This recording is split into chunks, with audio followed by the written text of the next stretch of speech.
શિવરાત્રી જેવી પૂરી થાય ને એટલે મહાકુંભ પૂરો થશે. કુંભ ચાલે છે ને અત્યારે. અત્યારે પબ્લિક ઘેટા બકરાની જેમ તૂટી પડી, બરાબર, કુંભની અંદર. પણ કુંભનો મહત્વ પેલા સમજવાનો હોય. કુંભ એટલે શું, બરાબર, અને કુંભમાં તમે શું કરવા જઈ રહ્યા છો? પોતાના પાપ ધોવા જઈ રહ્યા છો કે પછી નવા પાપ લેવા જઈ રહ્યા છો? બરાબર. પોતાના પાપ ક્યારે ધોવાય પહેલા તો એ સમજાવો કે તમે કુંભમાં જાત્રાએ જાઓ, જો કુંવારા હોય ને તો પોતાના માતા પિતા હયાત હોય ને તો એને લઈને જવું પડે, શ્રવણ બનવું પડે, તારે તમારો કુંભ ફળે. પણ કદાચ માતા પિતા ભગવાનના ઘેર જતા રહ્યા હોય, બરાબર, અને તમે પરણિત હોય તો પોતાનું અડધું અંગ હોય ને, પત્ની હોય કે પતિ હોય, એની જોડે તમે કુંભમાં જાઓ ને અને પોતાના બાલ બચ્ચા હોય ને એને લઈને જાઓ ને તો તમારો કુંભ ફળે. બરાબર. એનું કારણ શું કે પહેલા તો તમે ધાર્મિક બનશો ને તમારું આવનારી પેઢી પણ ધાર્મિક બનશે. હવે આજની પબ્લિક છે ને ત્યાં ખાલી નાહવા જાય છે કે હા અમારા પાપ ધોવાઈ છે, પછી ઘેર આવીને એનાથી 4 ગણા કરશે. બરાબર. એવી રીતે કોઈ દિવસ તમારો કુંભ ફળે નહીં. કુંભ ક્યારે ફળે કે તમે ત્યાં સંગમની અંદર અંજલિમાં, એટલે હાથમાં પાણી લઈએ ને એ રીતે અંજલિમાં પાણી લઈને સૂર્યનારાયણ, તમારી કુળદેવી અને એ કુંભના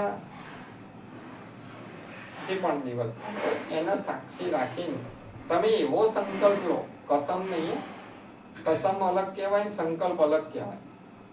એવો સંકલ્પ લો કે આજથી અમે કોઈ પણ પ્રકારના કોઈના અમારાથી પડતા તકલીફના કામો સદૈવ માટે છોડી દઈશું અને ભગવાન રામે જે રીતે જીવન જીવતા શીખવાડ્યું, કષ્ટ વેઠીને પણ જીવીશું અને સદમાર્ગે ચાલીશું. આવા સંકલ્પ લઈને એ જ માણસનો કુંભ ફળે. બરાબર. એના જ પાપ એ ત્રિવેણી સંગમની નદીઓ સ્વીકાર કરે. પણ જોજો 50 કરોડની વસ્તી નહીં આવે ને, કેટલાના પાપ ધોવાયા હશે, કેટલા નહીં ધોવાય ને એ આવનારા સમયમાં જાતે જ જોજો. બધા આજુબાજુ તો હશે ને એવા કેટલાય કે અમે જઈને આવ્યા. પછી આજનો માણસ કેવો હોય, સદમાર્ગમાં ચાલવું, સદાચારી બનવાનો મતલબ શું? પહેલું, તમારાથી કોઈની નિંદા ના થાય. બરાબર. કોઈને અપશબ્દ ના બોલાય. કોઈ અપશબ્દ બોલે ને તો ચૂપચાપ સાંભળીને હટી જવાય, પણ તમારાથી એનો વળતો જવાબ ના થાય. અત્યારે તો માણસ આડેધડ જાણે મંત્રોય ના બોલતો હોય, ભગવાનના નામે એટલા રટન ના કર્યા, એટલી તો ગાળોથી જ વાતો ચાલુ થાય ને ગાળોથી પેલું કે ગાળોથી સવાર થાય ને ગાળોથી રાત પડે. બરાબર. તમારો શું કુંભ ફળે? કઈ સંગમ વાળી નદીઓ વાળી માતાઓ તમારા પાપ લેશે? ઉપરથી એમ કહેશે કે આ તો રાક્ષસથી ગયેલો આવ્યો, આના પાપ લઈને હું શું કરું? આ તો સુધારવાનો જ નહીં. કેમ? ખાલી પેલું પ્રવાસમાં ગયા હતા એવું જ થયું ને. તો એના કરતાં આવી રીતે તમે સંકલ્પ લઈને જો તમારા જીવનનો ઉદ્ધાર કરો ને તો 100% તમારા પાપ ધોવાય. બરોબર. પછી આજના લોકો શું કરી રહ્યા, ત્યાંથી પાણી ભરીને ઘેર લાવશે કે હા ચલો અમારા જે લોકો નહીં પહોંચી વળ્યા ને એમની પર છાંટા નાખીશું. તો એક વૈજ્ઞાનિક સિસ્ટમથી શીખવાડું, તમે ત્યાં તમારા પાપ ધોવા ગયા, મતલબ એ નદી, એ પવિત્ર નદીએ તમારા પાપને ભેગા કર્યા, પોતાની અંદર સમાઈ લીધા. બરાબર.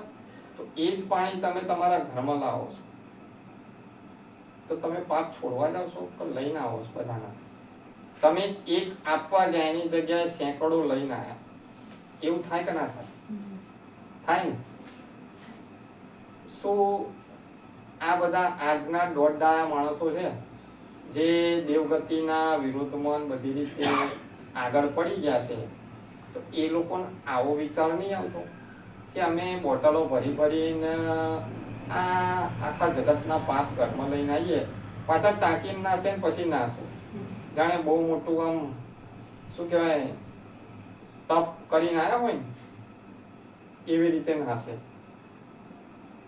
4 દાડા પછી એ ચાલુ કસાઈઓની દુકાનમાં જાય આ લાઈન, અને પછી કોથળીઓ લાઈન રેડશે, ખાશે, બૈરા છોકરા હેરાન. પછી કે અમે તો પેલું પછી ઘરમાં એવી પાછી બઈ આવી જાય ને કુંભમાં નાવા હેડ્યા તા ના જો આવું કહેવારી પણ ઘણા મળે ખબર છે, ત્યાં કુંભમાં નહીં આવ્યા જો એમ કે. તો આવું શું કરવા કરવું? સનાતન ધર્મની અંદર જે આપણો ધર્મ છે એની અંદર માંસ મટન કશું ખાવાનું લખ્યું નહીં. શું કરવા ખાવ? પહેલું તો તમારું કુંભ અહીંયા જ ચાલુ થાય. આ બધું ત્યાગો. તમારા જીવનને સુખી બનાવવું હોય તો ભગવાને તો કેટલું બધું આપ્યું છે જમવા માટે, બરાબર? એ બધું ખાઓ. જીવને શું કરવા ખાવ?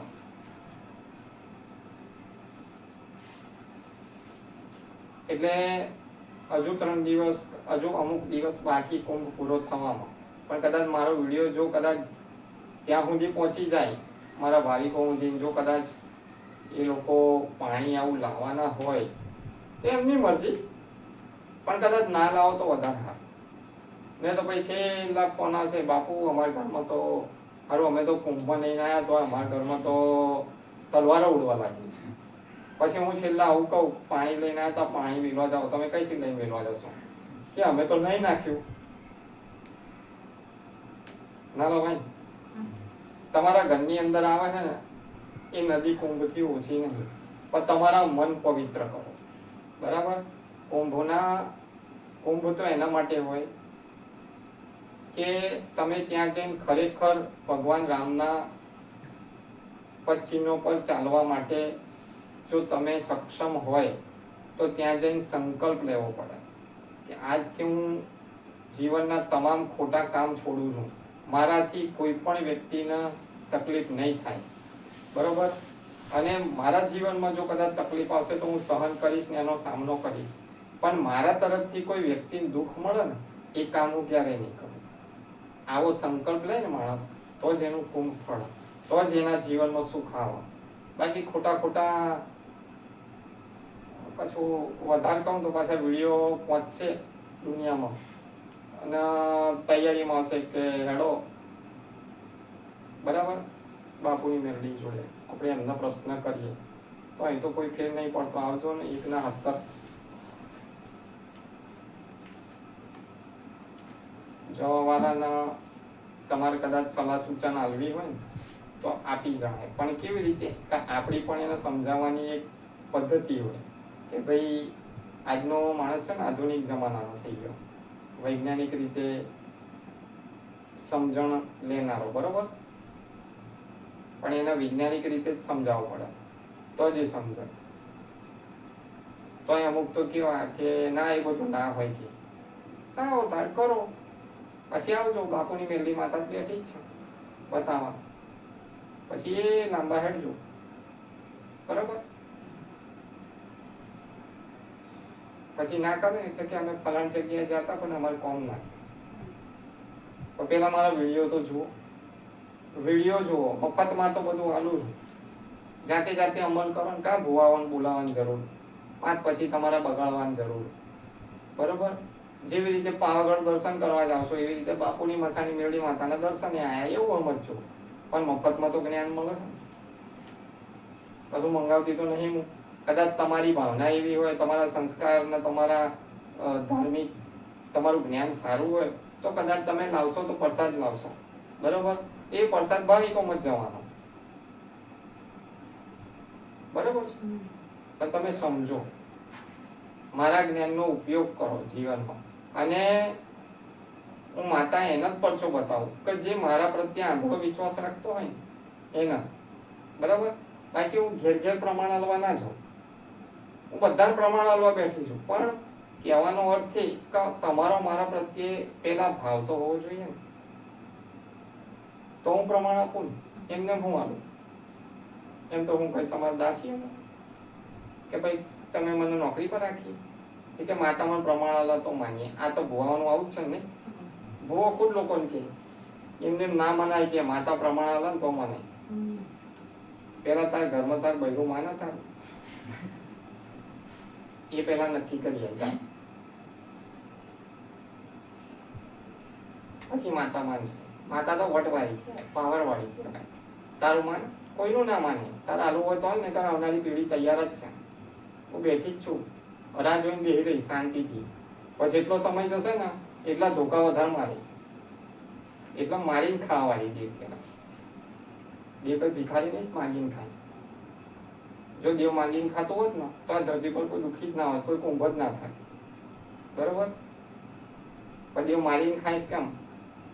કે વ્યક્તિ છે ને મનુષ્ય છે ને મનુષ્ય બને ઢોરમાંથી, એના સાચા રસ્તે વળે. અને હું જે માણસને કેવું હું પણ છે ને કે હું જે જાણું છું એ જ સત્ય, એ ભ્રમ કહેવાય. એના માટે મારા વિડીયો જોઈને ખાલી અનુભવ કરો, કોઈનું સાંભળેલું પણ ના સાંભળો કે ભાઈ બાપુની મસાણી મેરડી માતા છે ને એને આવું કીધું હતું, લાવો તો આપણે એકવાર ટ્રાય કરીએ એના પ્રમાણમાં. બરોબર? પછી એમ કહે ને કે ફલાણાએ આવું કીધું હતું, તમારે કેવું સારું થઈ ગયું? ભાઈ બીજાને પૂછે ભાઈ તમે ક્યાં હતા, તમારે સારું થઈ ગયું? એ વન ના કરું, જાતે અનુભવ કરો. કોઈનું સાંભળીને શું કરવા કરવાનું? દેવના પારખા લેતા આવડે પણ જાતે અનુભવ લેતા નહીં આવડે. આજનો માણસ આવો થઈ ગયો. ભલે રામ.